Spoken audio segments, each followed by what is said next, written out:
अस्सलाम वालेकुम। Welcome back to IT मोहल्ला। आज हम HTML में इमेजेस लगाना सीखेंगे। HTML में इमेज लगाने के लिए हमारे पास जो टैग इस्तेमाल होता है वो होता है img का टैग, और इसके अंदर दो अहम एट्रीब्यूट होते हैं, एक src का जबकि दूसरा आर्ट का। src मुखफ़फ़ है सोर्स का। इसका मतलब ये होता है कि यहां पर हम उस फाइल का सोर्स या उसका पाथ देंगे जो कि फाइल हम अपने वेब पेज के ऊपर लगाना चाहते हैं, जबकि आर्ट जो है वो मुखफ़फ़ है अल्टरनेटिव का। ये उस वक्त काम करता है जब हमारी इमेज जो है वो किसी वजह से वेब पेज पर लोड नहीं होती, या तो उसका लिंक दुरुस्त नहीं होता, या वो तस्वीर जो है वो डिलीट हो चुकी होती है पीछे, या फिर ब्राउजर को इंटरनेट की जो स्पीड है उसकी वजह से कोई मुश्किल दरपेश आती है और किसी वजह से वेब पेज के ऊपर या ब्राउजर के अंदर इमेज लोड नहीं हो पाती, तो तब हम इसको इस्तेमाल करते हैं, या उस वक्त ये काम करता है। यहां पे आप देखिए स्क्रीन के ऊपर आपको दो तस्वीर नजर आ रही होंगी। मैं अपने कोड एडिटर पे चलता हूं और आपको दिखाता हूं कि हम कैसे जो है इमेज का या img का टैग इस्तेमाल करके अपने वेब पेज के ऊपर तस्वीर को लोड करते हैं। तो यहां सबसे पहले मैं अपने नोटपैड पे आता हूं और एक न्यू फाइल को मैं सेव करता हूं, सेव एज, और इसको मैं सेव करता हूं अपने उसी फोल्डर के अंदर जिसमें हम काम कर रहे हैं। यहां पे इसका मैं नाम लिख देता हूं img.html। फाइल को मैं सेव करता हूं और यहां पर मैं फटाफट से इसकी एक बॉयलर प्लेट बना लेता हूं। तो यहां देखिए मैंने एक बॉयलर प्लेट बना ली है। मैं इस फाइल को पहले अपने ब्राउजर में लोड करता हूं। ये देखिए यहां पर HTML इमेजेस लिखा हुआ नजर आ रहा है आपको। अब हम यहां पर देखते हैं कि कैसे हम इमेज को अपने वेब पेज पे लगाते हैं। तो यहां सबसे पहले हमें img का टैग लेना होता है। img का जो टैग है ये सेल्फ क्लोजिंग टैग है, इसका क्लोजिंग टैग नहीं होता। और एक बात शायद मैंने आपको पहले ना बताई हो कि जितने भी HTML के अंदर सेल्फ क्लोजिंग टैग्स होते हैं उनको हम एम्प्टी टैग्स भी बोलते हैं, क्योंकि इनके अंदर किसी भी किस्म का कोई टेक्स्ट या कोई और टैग नहीं इस्तेमाल होता, तो इसलिए इनको एम्प्टी टैग भी बोला जाता है। तो यहां पे सबसे पहले हमें जो एट्रीब्यूट लेना होगा वो होगा src का। src का जो एट्रीब्यूट है इसके बगैर हम अपने वेब पेज के ऊपर किसी भी सूरत इमेजेस नहीं लगा सकते। सबसे पहले एट्रीब्यूट लेने के बाद अब यहां इस एट्रीब्यूट की वैल्यू में हमें वो तस्वीर जो कि हम अपने वेब पेज पे लोड करना चाहते हैं उसका पाथ देना होता है। यहां पर मेरे पास इसी फोल्डर के अंदर जिसमें ये फाइल मेरे पास मौजूद है कुछ तस्वीर पड़ी हुई है। ये देखिए जैसा कि ये ड्रिंक लिखा हुआ है, मैं क्या करता हूं कि इसका जो नाम है इसी को कॉपी कर लेता हूं और इसको मैं यहां पेस्ट कर देता हूं, क्योंकि हमें ये फाइल का जो नाम है इस वक्त यही इसका पाथ है, क्योंकि हमारी वेब पेज की जो फाइल है वो और हमारी इमेज की जो फाइल है ये सेम फोल्डर में पड़ी हुई है। तो यहां पे मैं इस फाइल को सेव करता हूं और इसको अपने ब्राउजर में लोड करता हूं। तो देखिए मैं यहां इसको जब रीलोड करूंगा तो हमारे पास हमारे वेब पेज के ऊपर इमेज आ गई है। अब इसके बाद में अगर एक दूसरी तस्वीर लगाऊं तो उसके लिए मुझे दूसरा टैग लेना होगा img का। मैं इसी को कॉपी कर लेता हूं और इसको यहां पेस्ट कर देता हूं और इसके अंदर मैं जो इमेज है वो दूसरी लगाऊंगा। तो मेरे पास ये एक फाइल है, मैं इसका जो नाम है इसको कॉपी कर लेता हूं, या इसका जो पाथ है इसको कॉपी करके यहां पर मैं इसकी जगह इसको पेस्ट कर देता हूं। फाइल को सेव करता हूं अपने ब्राउजर में, इसको रीलोड करता हूं तो देखिए हमारे पास दूसरी तस्वीर आ गई। ये तो तरीकाकार है कि अगर हम सेम फोल्डर के अंदर से कोई वेब पेज जो है वो कोई इमेज है वो अपने वेब पेज पे शो करना चाहते हैं, अगर हमें किसी दूसरे फोल्डर के अंदर से इमेज को लोड करना हो तो हमें तब क्या करना होगा। मिसाल के तौर पे मैं इसके अंदर एक फोल्डर बनाता हूं img का,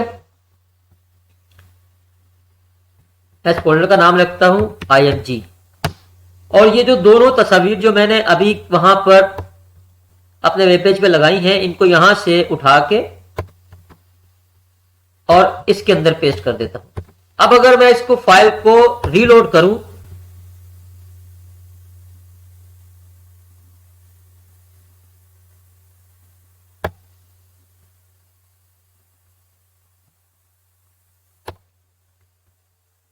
तो आप देखिए यहां पर ये जो तस्वीर है ये गायब हो गई।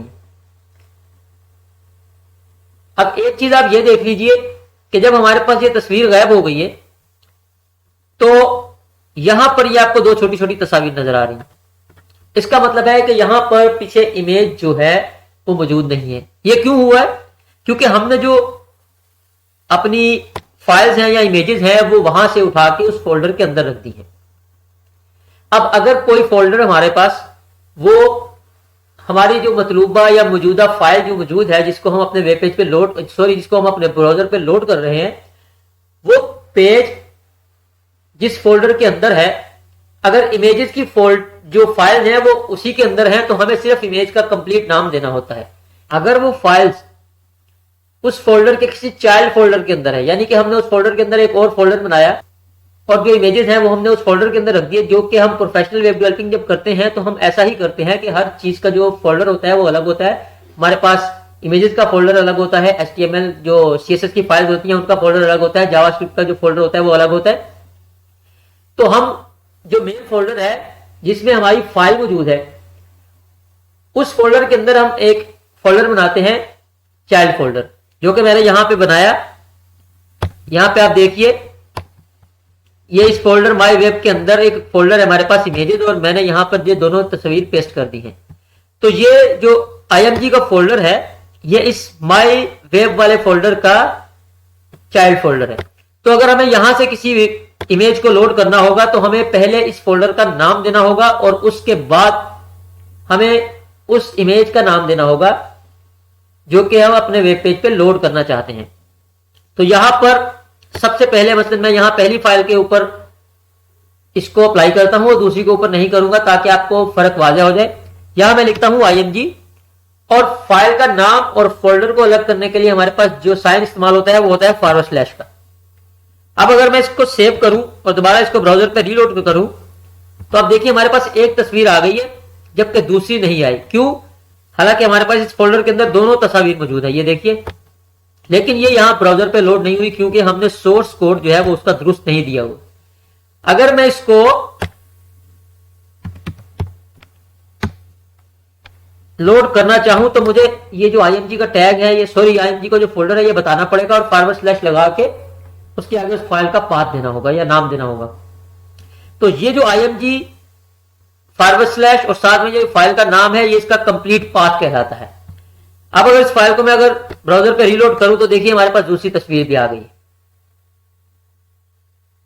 तो यह तरीकाकार है जब हम किसी चाइल्ड फोल्डर के अंदर से अपने वेब पेज के ऊपर कोई इमेज लोड करना चाहते हैं।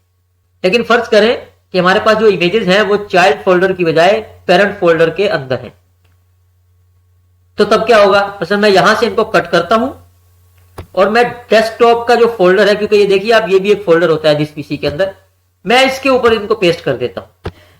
और अगर मैं अपने ब्राउजर को दोबारा रीलोड करूं तो ये फाइल्स दोनों गायब हो जाएंगी दोबारा, क्योंकि अब जो तस्वीर है वो चाइल्ड फोल्डर के अंदर मौजूद नहीं है, जबकि हमने यहां पे चाइल्ड फोल्डर के अंदर तस्वीर का बताया हुआ है अपने ब्राउजर को कि यहां पे हमारे पास IMG का फोल्डर है और उसके अंदर ये फाइल मौजूद है।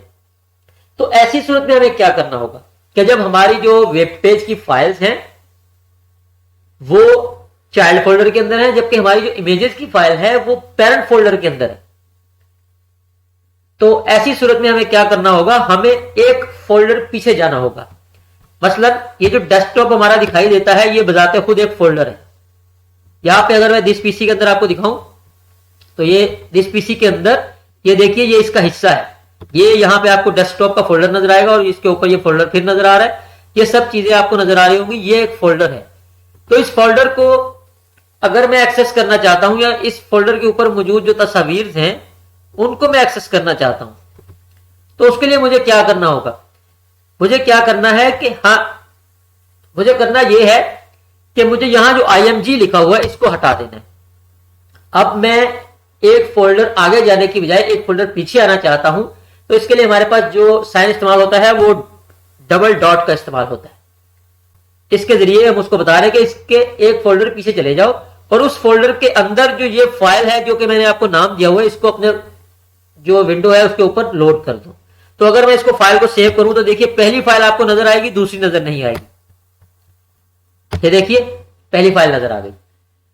तो ये तरीकाकार है चाइल्ड फोल्डर और पेरेंट फोल्डर के अंदर फाइल्स को अपलोड करने का। अगर मैं इसको भी लोड करना चाहूं तो मुझे यहां पे यही कोड देना होगा। मैं फाइल को सेव करके दोबारा रीलोड करता हूं तो देखिए दोनों फाइल्स आ जाएंगी। सॉरी, कोई गड़बड़ हो गई है शायद, ये मैंने IMG नहीं हटाया, देखिए यही गड़बड़ है। अब इसको इस पेरेंट फोल्डर के अंदर IMG नाम का कोई फोल्डर नहीं मिल रहा, इसलिए इसने इसको लोड नहीं किया। तो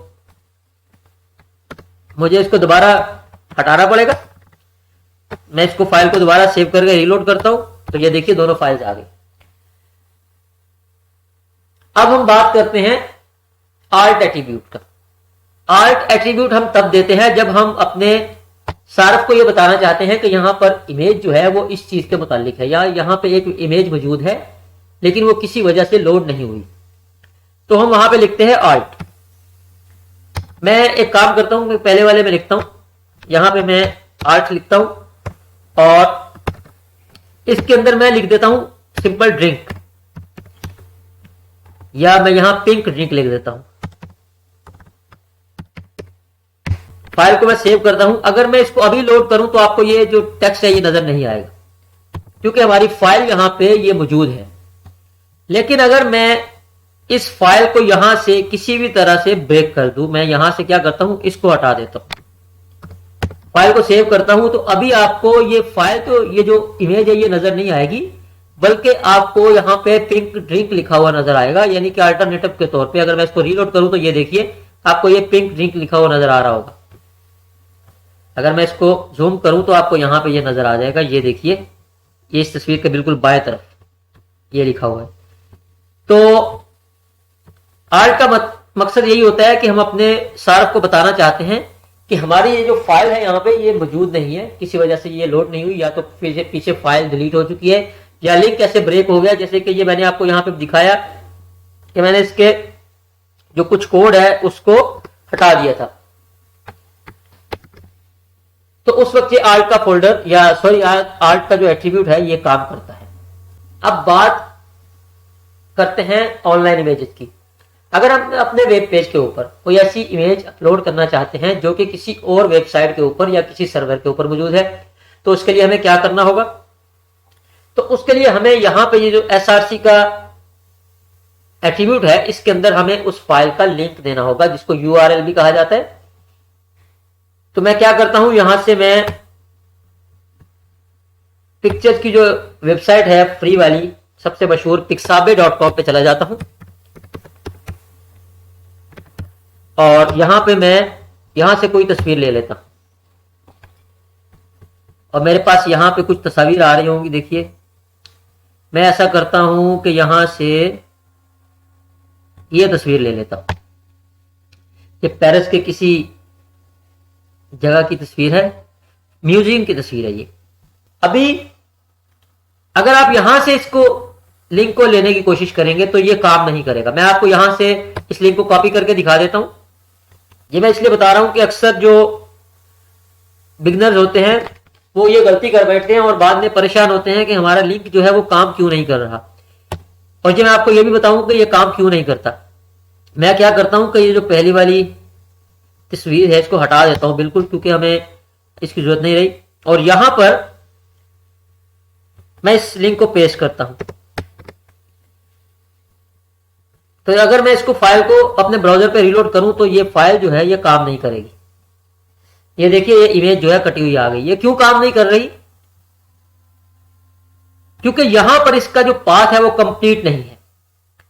देखिए ये वेबसाइट है पिक्साबे की और इस वेबसाइट के अंदर ये फोल्डर है फोटोज का, ये रहा। इसके अंदर फिर दूसरा फोल्डर है पेरिस फ्रांस म्यूजियम आर्ट का, और उसके अंदर ये फाइल मौजूद है, लेकिन उस फाइल का नाम यहां पर नहीं दिया गया। वो फाइल यहां से लोड तो हुई है, लेकिन उसका फाइल का जो नाम है वो यहां मौजूद नहीं है, जिसकी वजह से ये लिंक काम नहीं कर रहा। अक्सर जो नए सीखने वाले होते हैं उनको ये परेशानी आ जाती है और वो परेशान होते हैं कि क्या वजह है कि हमारी जो वेबसाइट, जो वेब पेज के ऊपर है, ऑनलाइन इमेजेस काम नहीं कर रही, और फिर वो पता नहीं कहां कहां बेचारे परेशान होते रहते। तो आपको करना क्या है, इसका पूरा लिंक चाहिए। अगर आप पिक्साबे पे हैं तो आपको यहां से ये फ्री डाउनलोड पे क्लिक कीजिए। ये व्यू का जो ऑप्शन है इसके ऊपर आपको क्लिक करना है। ये दूसरी टैब के अंदर आपकी जो पिक्चर है उसको ओपन करेगा और यहां देखिए ये इसका पूरा पाथ दिया हुआ है और ये है इसका वो लिंक। आप इसको यहां से कॉपी कीजिए और अगर मैं इसको अब यहां पे इसकी जगह पेस्ट करूं,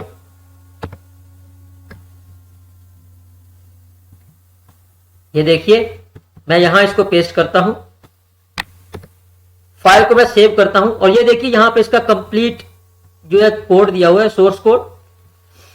और ये देखिए ये डॉट जेपीजी का मतलब है कि ये फाइल का नाम है। ये कोड की सूरत में फाइल का नाम दिया जाता है, ये सिक्योरिटी की वजह से। तो आपने परेशान नहीं होना कि ये इतना लंबा कोड क्या है। अगर इसको मैं दोबारा अपने ब्राउजर पे रीलोड करूं तो अभी तक देखिए हमारे पास ये फाइल जो है लोड नहीं है, लेकिन अगर मैं इसको रीलोड करता हूं तो हमारे पास ये फाइल लोड हो जाएगी। ये फाइल बहुत बड़ी है, इसलिए हमारे वेब पेज के ऊपर कंप्लीट आ नहीं रही, ये देखिए। लेकिन आप ये देख सकते हैं कि ये फाइल जो है लोड हो चुकी है। तो ये तरीकाकार था हमारे पास ऑनलाइन इमेजेस लगाने का। आपको अपनी जो फाइल है उसका कंप्लीट लिंक चाहिए, वो लिंक आपने यहां पर लाके इस एसआरसी के एट्रीब्यूट की जो वैल्यू है उसमें पेस्ट कर देना है। अब हमारे पास एक परेशानी है कि हमारी ये जो इमेज है ये हमारे मौजूदा जो सफा है या मौजूदा जो लैपटॉप की स्क्रीन है इससे भी बाहर जा रही है। तो इसको कैसे कंट्रोल किया जाए? तो इसके लिए हमारे पास दो एट्रीब्यूट्स होते हैं, विड्थ और हाइट का। वैसे आमतौर पे आजकल ये इस्तेमाल नहीं होते, हम लोग सीएसएस के जरिए इस्तेमाल करते हैं, लेकिन क्योंकि ये मौजूद भी हैं और काम भी करते हैं तो मैं आपको ये बता देता हूं इसके लिए आपको क्या करना है। यहां पर हमें एक एट्रीब्यूट लेना होगा विड्थ का।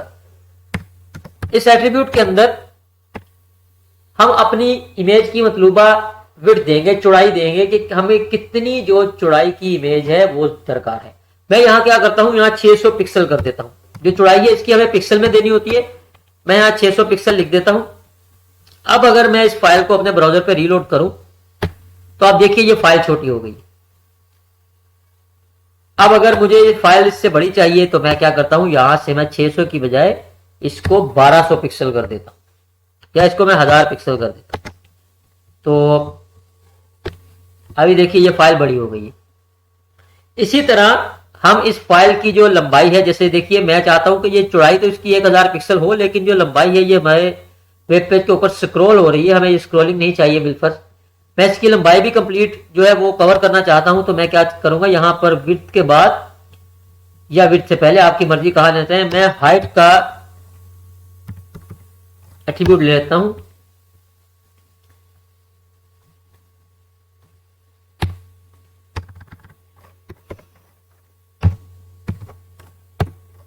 और इसके अंदर मैं चाहता हूं यहां ये जो इमेज की हाइट है वो 500 पिक्सल हो जाए।